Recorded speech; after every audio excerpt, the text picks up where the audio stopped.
Olá, amigos. Sejam bem-vindos a mais um programa Economia em Pauta, aqui pela sua TV Web do Estado.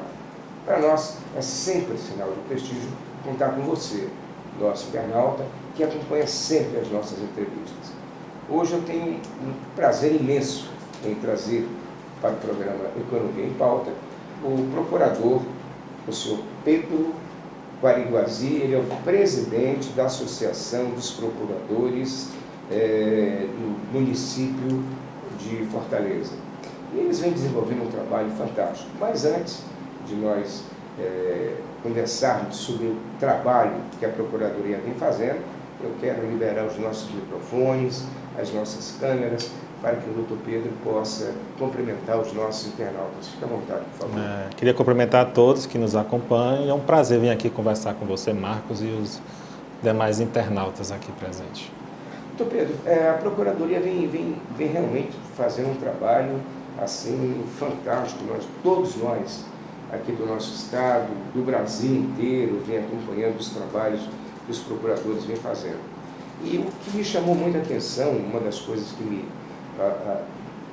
fez convidá-lo para vir para cá, é saber como é que a Procuradoria conseguiu recuperar 58 milhões de dívida ativa. Isso. Isso é um valor extremamente expressivo e eu gostaria que o senhor nos contasse como é que foi esse trabalho, né, que vocês vêm desenvolvendo, não só à frente da associação, mas o próprio trabalho em si.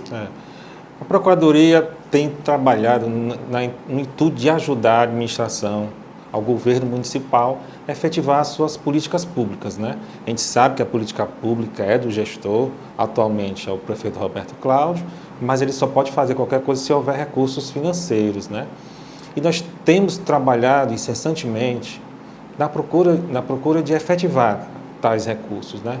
Desde o ano de 2015, nós conseguimos trazer uma ação, que é uma ação do Fundeb, que eram valores devidos de indenização, não pagos pela União, recursos vultosos. Naquela ação, parte da ação já foi recebido 342 milhões de reais aos cofres públicos de Fortaleza.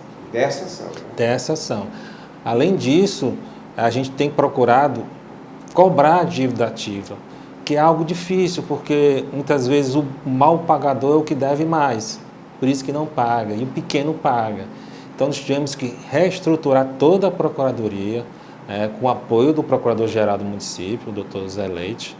Foi estruturada a Procuradoria da Dívida Ativa, em que a gente começou a ver maneiras avançadas de detectar onde não estava sendo pagos os tributos, né? Nós criamos um software específico chamado EPGM, é o primeiro software criado e mais moderno do Brasil todo de Procuradoria, em que faz essa busca ativa. Utiliza também diversos recursos como inteligência artificial para ver parâmetros, integraliza, junta, unifica processos do mesmo devedor, detecta o patrimônio, a fim de possibilitar que haja recuperação. No ano de 2007, a gente conseguiu aumentar em 100% a arrecadação da dívida ativa. E está possibilitando... Em 2017, nós já aumentamos 100%. Né? Então, nós estamos na busca sempre aumentar, possibilitando que o gestor tenha recurso para chegar na ponta, no posto de saúde, no hospital, no transporte coletivo, nos terminais. Esse é um dinheiro que quando ele vai para os cofres da prefeitura, ele sempre vai ajudar, vai sempre colaborar com várias ações, né? Em vários setores, em várias secretarias. Exato. Não dá mais, como a gente conversando um pouco antes, para o gestor ficar só esperando receber dinheiro de Brasília ou da emenda parlamentar. Sem dúvida. Ele tem que dar a estruturação para ter arrecadação própria, né? Existe muito isso, os prefeitos sofrem muito com isso, ficam na dependência de Brasília, e muitas vezes deixam de se estruturar e de arrecadar o que daria liberdade para o gestor aplicar e que a população mais carente precisa dos serviços públicos, né? Sem esses Pedro, numerários é impossível prestá-los. Pedro, me diz uma coisa, a associação foi criada quando? A associação foi criada em 86. 86. Era bem antiga. E de lá para cá, quais foram os principais trabalhos desenvolvidos? Eu sei que é um trabalho que fica muito não acomodado, mas é um trabalho que fica mais quietinho, não é tão divulgado, não é tão, não se leva tanto ao conhecimento da população. Mas eu queria conhecer um pouco mais do que é a associação. A associação foi criada antes de existir a carreira organizada de procuradores, né? Então a associação foi criada em 86, mas a instituição Procuradoria com estrutura própria só foi criada em 92. Então o primeiro trabalho da associação foi conseguir convencer o gestor a estruturar por lei orgânica complementar a Procuradoria do município de Fortaleza. 6 anos depois, em 92, ela foi estruturada. A partir daí, tem se procurado sempre dar condição ao procurador desempenhar suas atividades. Hoje é muito embora tenha uma certa estrutura, ainda é muito defasado, somos poucos procuradores. Eu queria te perguntar agora, hoje vocês têm um quadro de quantas pessoas? Hoje, na ativa, são apenas 55 procuradores. Tem 3 afastados, né? Para você ter uma ideia, Salvador, que é do porte de Fortaleza, tem 98. E aqui 50? 55 em ativa. E está fazendo concurso para 22 para completar o quadro de 120. Mas esse concurso é para agora? Vai ser para esse ano? De Salvador está fazendo. Nós fizemos um concurso, estamos aguardando a nomeação, mas o prefeito tinha prometido, através do procurador-geral, nomear em janeiro, não nomeou até agora em fevereiro. A gente está até tentando também trabalhar essa parte para mostrar a necessidade, né? Existe hoje, para você ter uma ideia, na Procuradoria Fiscal, que executa os débitos fiscais, tem 9 procuradores para 110 mil processos. O ideal seria como? Quantos procuradores para esse universo? O ideal, um posto como a cidade de Fortaleza, seria no mínimo 100. Né? A gente está longe disso. A gente queria pelo menos que nomeasse os cargos que estão vagos. São 20 cargos vagos. Foi feito o concurso foi homologado. Os candidatos são todos jovens, muito estudiosos, alguns procuradores do município de São Luís, outros procuradores do estado do Maranhão, outros da AGU, da Advocacia Geral da União, todos ávidos para serem nomeados, né, mas que infelizmente até o momento não os foram. Pedro, eu queria que você me explicasse quais são as reais atribuições da Procuradoria, que eu sei que não é só a dívida ativa, tem várias outras atribuições. Quais são? A Procuradoria deve dar toda a consultoria ao gestor municipal, né? Existe a consultoria que deve analisar os projetos de lei, os projetos de decreto, tem o setor da consultoria, cuida também das aposentadorias, que é a PJA, dos funcionários da Prefeitura. Tem a Procuradoria do Meio Ambiente, a PROURMA, que deve pensar o meio ambiente do município, o controle urbano. Tem também a Procuradoria Judicial, que cuida de todo o resto, a questão das ações trabalhistas do município, do direito de saúde do município. Tem ainda a Procuradoria da Dívida Ativa, que faz esse estudo, inclusive de inteligência, em busca de conseguir recursos ao município. Tem a Procuradoria ainda que cuida das sanções administrativas, dos processos contra os servidores. E tem a Procuradoria... Existem alguns. Alguns, né? Toda vez que há um servidor que tem um procedimento errado, ou por corrupção, ou por abandono de emprego, se encaminha para a Procuradoria, onde se faz o processo administrativo, que pode culminar da advertência até o desligamento do servidor, a bem do serviço público, né? Pedro, me diz mais uma coisa. Hoje, a dívida ativa do município de Fortaleza, ela pode ser considerada uma grande dívida ou ela está dentro dos padrões de cidades semelhantes a Fortaleza? Fortaleza existiu um grande esquecimento da dívida ativa, né? A partir do que foi pesquisado e conseguido encontrar, a dívida ativa triplicou. Era algo em torno de 1,5 bilhão, hoje ela está em torno de 6 bilhões de reais. Nós conseguimos, inclusive por cálculos equivocados que eram feitos anteriormente, conseguimos expandir essa dívida. Ela está um ponto razoável. Foi muito tempo de abandono, não existiu uma inteligência nesse sentido, mas que nós estamos progredindo. Antes de nós pegarmos, a recuperação era 0,2%. Nós já estamos chegando a 2% de recuperação. A tendência nossa é chegar pelo menos a 6%. Hoje, Porto Alegre é considerada a capital mais eficaz em termos de recuperação. Quer dizer que todo ano ela recupera 4% de toda a dívida ativa. Isso gira em torno de quanto?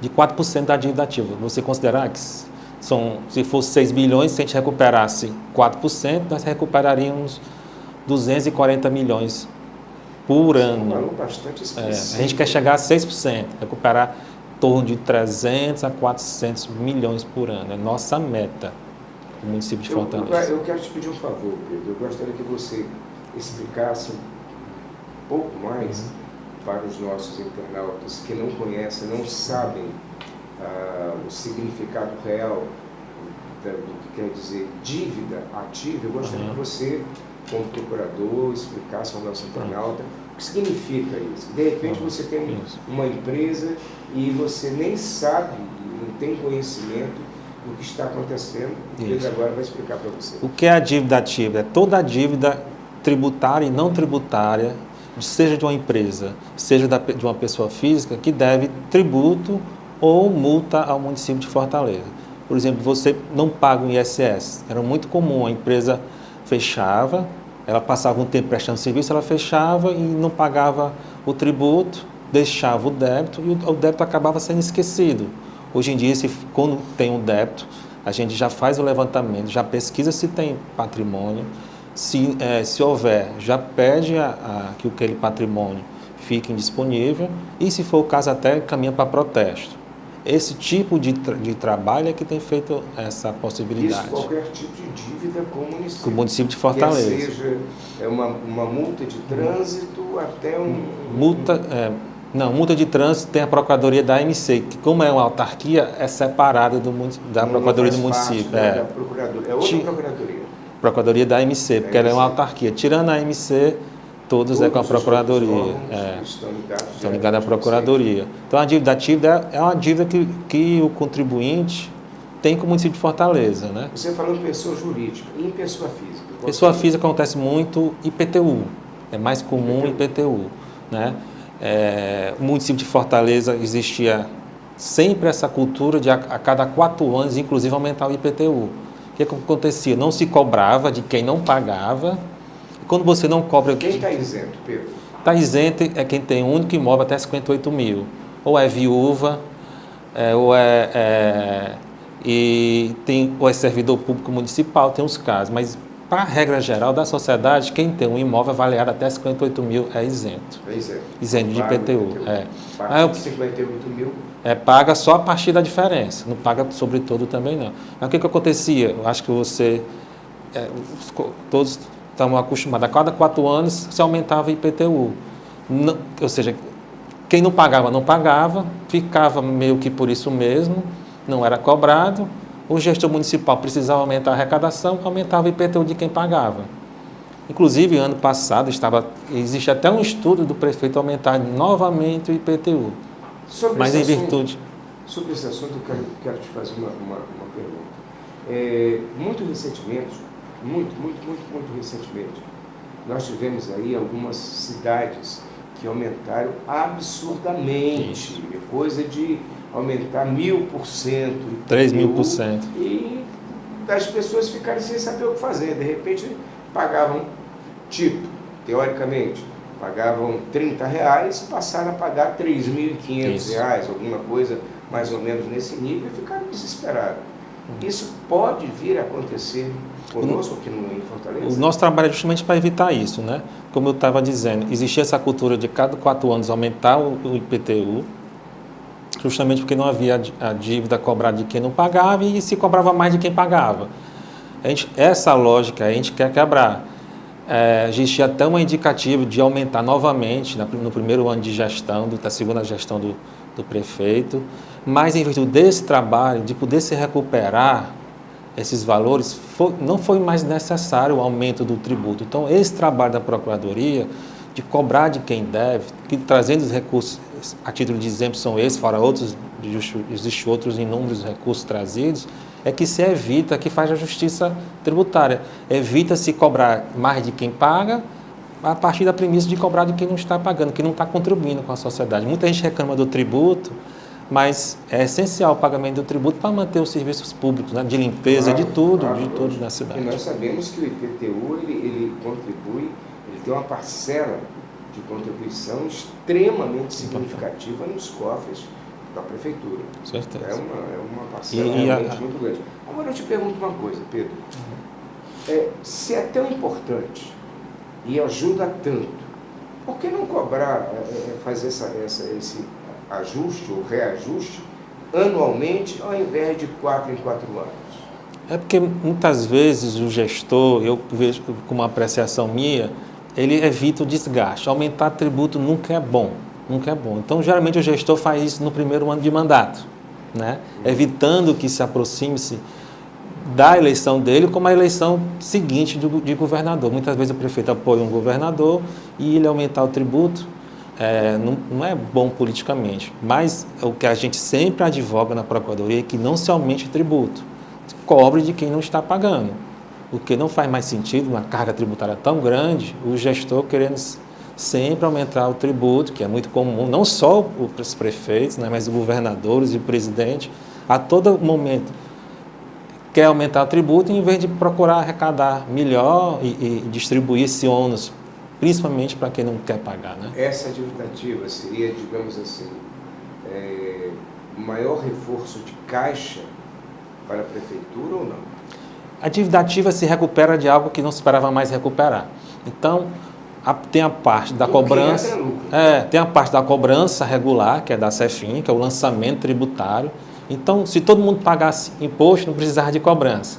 Mas nós sabemos que isso não é realidade. Então, a CEFIM tem a limitação, ela lança o tributo. A pessoa recebe, ela pode pagar ou não.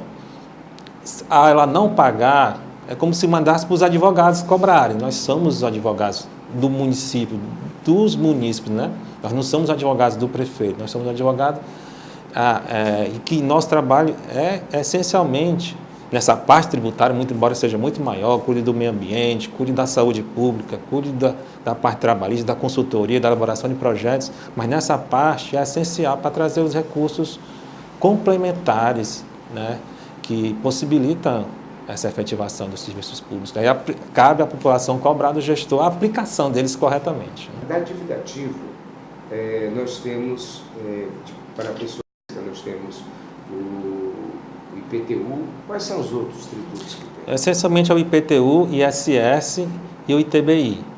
O ITBI é o imposto. Transmissão de bens imóveis. Quando você compra e vende. Isso, são esses três. Geralmente a pessoa física é IPTU e ITBI. Tem ISS quando é profissional liberal. O cara é corretor e outro profissional liberal e tem que pagar e não paga, né? O ISS da sua profissão. Não. Ele tem que faturar até X para ele poder ser isento, não existe? Não existe isenção, não. Qualquer valor ele tem... É um valor módico. Hoje em dia, em torno de R$700 e poucos anual para Independente do valor que ele fatura. Independente do valor que ele fatura. Quer dizer, se ele faturar 3 milhões, ele vai pagar 700, e o que vende cachorro-quente também vai pagar os mesmos 700. Ele não vai pagar porque ele é comércio, não é prestador de serviço, né? Mas isso daí é para aquele que está geralmente o pequeno corretor, né? Mas no caso, por exemplo, do que nós estamos falando aqui, prestador de serviço, o eletricista. Sim, deveria. A pessoa... O taxista. É o mesmo valor? É o mesmo valor. Independente Independente. Se ele emitir nota para pessoa física, né? Você acha isso correto? É a legislação que prevê. O que a legislação prevê? Para que pessoas físicas e sociedade de profissionais tem duas opções. Ou paga pelo Simples, que é uma alíquota só para tudo e não inclui só o imposto municipal, inclui o imposto estadual e federal, ou ele paga o valor do ISS puro e simples para o município. Quando a pessoa fatura mais e está dentro, ela não vai pagar separado, porque senão ela vai pagar um imposto de renda muito alto. Então, como ela fatura mais, ela, se estiver dentro do limite do Simples, ela vai optar pelo Simples municipal e vai pagar todo o imposto federal, imposto de renda e os outros impostos federais, estadual e municipal, né? Quando ele é profissional liberal e não fatura tanto, é que ele emite só, que ele não vai pagar imposto de renda, está dentro do limite de imposto de renda, ele emite só o imposto municipal, que é pequeno, porque geralmente fatura pequeno. Como passa a faturar mais, ele entra no Simples Nacional. Pedro, infelizmente nós estamos chegando ao final do nosso programa. Eu teria aqui dezenas de perguntas para te fazer, até porque o trabalho de vocês implica diretamente no dia a dia da sociedade. Com certeza. Pedro, antes de encerrar, eu faço questão de passar às suas mãos um presente nosso, aqui do Jornal do Estado, o livro Intimorata, onde nós estamos comemorando aqui 81 anos de existência. Esse livro foi escrito pelo nosso companheiro Luiz Sérgio Santos. É um livro extremamente, muito interessante, onde você vai conhecer um pouco do muito da história da imprensa no nosso estado. Então, é um presente da diretoria do Jornal do Estado para vocês. Obrigado. Que você faça uma boa leitura. Com certeza. É uma boa leitura, eu já li, realmente fiquei fascinado com tanta coisa que eu acabei descobrindo nesse livro. Eu espero que você, na próxima entrevista, a gente bata um papo sobre essa leitura. Com certeza. E as nossas câmeras estão à sua disposição para você saudar os nossos internautas e deixar o seu alô até a próxima entrevista que nós vamos fazer. Fica à vontade. Eu quero agradecer a oportunidade, Marcos, de estar aqui com vocês. Sempre que precisar, pode contar conosco, né? E a gente reforça e pede que o internauta, o cidadão de Fortaleza, procure se informar sobre a sua procuradoria, né? É a procuradoria, como eu sempre falo, da sua cidade. É a procuradoria que defende o cidadão, que trabalha de forma abnegada na defesa do cidadão, na prevenção da corrupção, e precisa do apoio do cidadão, precisa de ser muito estruturado ainda, precisa convocar os novos procuradores, né? Cada estrutura, cada tijolinho que coloca na procuradoria, ela rende frutos 100, 500, 600 vezes mais, e que precisa do cidadão, porque a gente é servidor público e trabalha em prol do cidadão. Nosso serviço é esse. E a verdade tem que ser dita, vocês estão fazendo um trabalho realmente de muita importância, de muita relevância, não só para a cidade, para o estado e principalmente para o nosso país. Foi um grande prazer recebê-lo aqui. E a você, meu caro internauta, até o próximo Economia em Pauta.